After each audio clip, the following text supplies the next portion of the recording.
রংপুরের মিঠাপুকুর উপজেলার ১১ নম্বর বড়বালা ইউনিয়নে জন্ম হয়েছে ৬ পায়ের একটি গরুর বাছুরের। এলাকায় এমন খবর ছড়িয়ে পড়লে ব্যাপক সাড়া পড়ে যায়।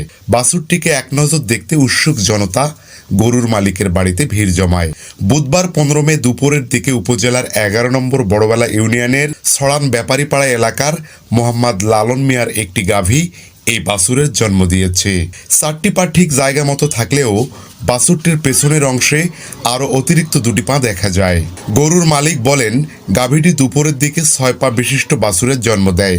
৪টি পা ঠিক জায়গায় থাকলেও 2টি পা পেছনের অংশে বাড়তি রয়েছে। এমন বিরল প্রকৃতির বাছুর জন্ম দেওয়ায় প্রথমে আতঙ্কিত হয়ে পড়ি। পরে বিভিন্নভাবে জানতে পারি ৫-৬টা হওয়াতে বাছুরের বেড়ে উঠতে কোনো সমস্যা হবে না।